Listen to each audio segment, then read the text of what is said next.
साहब टाइम देने का। सर ये फरमाइएगा कि पहले की जो सूरत हाल थी वो तो आप भी उससे वाकिफ़ हाल होंगे, उसमें सदाकत का लेवल क्या था, लेकिन अब जो ताज़ा तरीन बाज़ गश्त ट्रेंड कर रही है वफाकी दारुल-हुकूमत में कि कहीं वज़ीर दाखिला मोहसिन नकवी साहब की और असदुर्रहमान साहब की कोई खुफिया मुलाकात हो चुकी, उसमें कोई बात तय होती है, कोई मामलात तय होते हैं, लेकिन मौलाना फजल रहमान साहब कंसिस्ट हैं कि वो आइनी तरमीम में हुकूमत का साथ नहीं देंगे। क्या उस मुलाकात में कोई सदाकत है या इस बात में भी सदाकत है कि आप किसी सूरत आइनी तरमीम का हिस्सा नहीं बनेंगे? बहुत शुक्रिया आपका, आपने मुझे अपने प्रोग्राम में लिया। बात यह है कि मोहसिन नकवी साहब या असद साहब की मीटिंगें जो है खुफिया नहीं होती, और ना हम किसी खुफिया मीटिंग के कायल हैं। जो कुछ होता है सबके सामने होता है और वाज़ेह होता है। दूसरी चीज़ आपने कहा आइनी तरामीम। आइनी तरामीम से मुराद ये है क्या? तो आइन में तो बहुत सी तरामीम होती भी रहती हैं और उसका हम हिस्सा भी बनते हैं और आगे भी जाके हिस्सा बनेंगे। लेकिन हमें तो ये देखना है कि आइनी तरमीम है क्या? क्या वो आवाम के लिए फ़ायदामंद है, सूदमंद है, या किसी एक शख्स के लिए है, हुकूमत के लिए है, किसके लिए है? तो पहले भी यही एक प्रॉब्लम क्रिएट हुआ था और अब भी हम बताना चाह रहे हैं कि हम 26वीं आइनी तरमीम के हवाले से मसवदा हम तैयार कर रहे हैं, ड्राफ्ट तैयार कर रहे हैं, हमारे वकला उस पे काम कर रहे हैं और पीपल्स पार्टी के साथी भी अपने तौर पे काम कर रहे हैं। हम दोनों बैठ के एक दूसरे के साथ टैली करेंगे।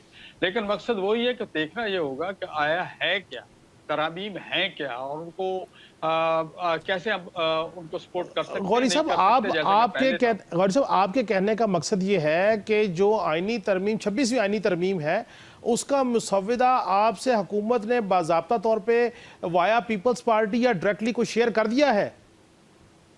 देखें, बिलावल जरदारी साहब मौलाना साहब से मुलाकात के लिए तशरीफ लाए थे।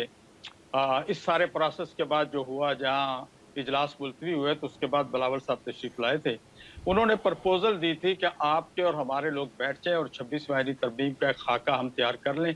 फिर उसके बाद हम जब दोनों पार्टियां इस पर मुतमिन हो जाएंगी तो हम हुकूमत को शेयर कर लेंगे। तो उस पर हमने इनसे कहा था कि आप ऐसा करें कि आप अपने तौर पर एक तैयार कर लें, हम अपने तौर पर तैयार कर लेते हैं, फिर हम दोनों आपस में बैठ जाएंगे। तो इसलिए पीपल्स पार्टी अपने तौर पर तैयार कर रही है, हम अपने तौर पर खाका तैयार कर रहे हैं। उसके तनाज़ुर में जो हुकूमत ने पहले दिया या नहीं दिया, या वो अब कहते हैं कुछ भी नहीं था, हम उन सब चीज़ों को मद्देनजर रख के जो चीज़ों पे हम सपोर्ट कर सकते हैं उनको हम देखेंगे। गौरी साहब, आप जो मुसव्विदा तैयार कर रहे हैं या जो खाका तैयार कर रहे हैं उसमें तहरीक इंसाफ के साथ भी मुशावरत कर रहे हैं आप लोग, या JUI फेस सिर्फ सिंगल हैंडेडली ये काम कर रही है? देखिए, फिलहाल तो हम अपने तौर पे बना रहे हैं, इसके बाद हम शेयर करेंगे। पहले भी हमने इनसे PTI के साथ शेयर किया था, सारी सहूलतें रखी थी। बल्कि असद कैसर साहब ने ये कहा था कि आप उसको अपोज करें या फेवर करें, लेकिन हमें इतना जरूर बता दीजिएगा कि हम अपोज करने जा रहे हैं या फेवर करने जा रहे हैं। क्योंकि PTI और हमारे दरमियान में कोई बाकायदा इत्तेहाद नहीं है। PTI और हमारे दरमियान में इतना है कि किसी न किसी मसले पे हम आपस में बैठेंगे और एक दूसरे को शेयर करेंगे। और चूंकि अपोजिशन में हम भी हैं, अपोजिशन में वो भी हैं, तो कम से कम अपोजिशन का नुक्ता नजर एक होना चाहिए। यानी कि इसी नुक्ता नजर से PTI से हमारी मुलाकातें हैं। जी, आजकल तहरीक इंसाफ और JUI आपस में सियासी भाई भाई है। हम सबके भाई हैं जी। पीपल्स पार्टी ने हमें, जो पीपल्स पार्टी के साथ हमारे जो मामलात हैं, आपसे बेहतर कोई नहीं जानता। सिंध में उसको अपोज करती है तो JUI है, हम ही उसकी अपोजिशन है। और PTI के साथ भी हम अपोजिशन में है, KPK में। इसी तरह आप मुस्लिम लीग के साथ भी जो हमारे मरासम है आपके सामने। सर हम सियासी तौर पे, ये जो बात मैंने कही ना, सियासी तौर पे भाई भाई तहरीक इंसाफ और JUI सियासी तौर पे भाई भाई, ये मैंने इसलिए की कि माजी बैद में बहुत एक लंबा अरसा मौलाना साहब, जरदारी साहब, नवाज शरीफ साहब भी भाई भाई थे, लेकिन न जाने क्या हुआ कि भाई भाई नहीं रहे।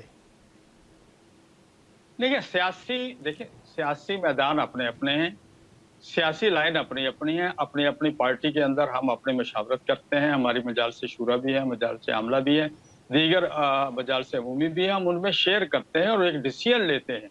अभी हमारे लाहौर में 7 को जो कॉन्फ्रेंस हुई थी, 8 को हमने लाहौर में इजलास किया था, जिसमें पार्लिमानी पार्टी भी थी, मजलिस आमला भी था। और उसके तनाजर में जो वहाँ हमने फैसला किया था, उसी के तनाजर में मौलाना साहब ने कौमी असम्बली में तकरीर की थी, और जिसमें उन्होंने कहा था कि हम किसी जज की मुद्दत मुलाजमत बढ़ाने के भी तावन नहीं करेंगे और जजों की जो है तादाद बढ़ाने में भी तावन नहीं करेंगे। अलबत्ता मौलाना साहब ने जब वहां पर यह कहा कि अगर आप कुछ चीज लाना चाहते हैं तो इस्लाहात अवाम के लिए होनी चाहिए। इस वक्त 60,000 से ज्यादा सुप्रीम कोर्ट में केस पेंडिंग पड़े हुए हैं और लोग दर-बदर हैं। बहुत से लोग ऐसे लोग पड़े ऐसे केसेस हैं कि लोग सजाएं भुगत के घर आ गए, लेकिन उनकी अपीलें को टाइम ही नहीं मिला, अपीलें अब तक सुनी नहीं गई। तो इस सूरत हाल में चूंकि सुप्रीम कोर्ट में ज्यादातर आईनी मुकदमात ही लगे रहते हैं, तो ऐसा ना हो पूरी दुनिया में ऐसी बनी हुई है कि आईनी अदालत हम एक अलहदा बना लें। और इस पे फिर मौलाना साहब की प्रपोजल पे हुकूमत ने ड्राफ्ट तैयार किया। फिर वो जो हमारे पास ड्राफ्ट लाए ना, वो ड्राफ्ट वो चीज नहीं थी। प्रपोजल तो मौलाना साहब की थी, लेकिन जुजियात उसमें से मुख्तलिफ थी, जिसपे हमारे और उनके दरमियान में इख्तलाफात पैदा हुए। अच्छा, आप ये कह रहे हैं कि ये जो आईनी अदालत बनाने की पहली प्रपोजल है वो मौलाना फजल रहमान साहब की अपनी थी? जी, मौलाना साहब ने कौमी असम्बली के इजलास में खिताब करते हुए दी थी। ये मौलाना साहब की प्रपोजल थी कि अगर आईनी इस्लाहात के आइन के लिए आईनी इस्लाहात के लिए एक अलहदा अदालत बना दी जाए और अपना मौजूदा ये जो सिस्टम चल रहा है, और ना ये इस सिस्टम के वो अंडर हो, ना वो ये सिस्टम उसके अंडर हो। जैसे इस वक्त आपके पास शरीयत अपीलेट कोर्ट है, वो सुप्रीम कोर्ट के अंडर भी नहीं, ना ही सुप्रीम कोर्ट उसके फैसलों का पाबंद होता है। इसी तरह यहाँ भी हमने ये कहा था कि आईनी अदालत का काम सिर्फ आईनी मामला को देखना होगा, ना ये सुप्रीम कोर्ट को कोई इंस्ट्रक्शन दे सके, ना सुप्रीम कोर्ट इसके ऊपर हावी हो। तो ये अपने तौर पे एक अदालत हो जो आईनी मामला को देख सके।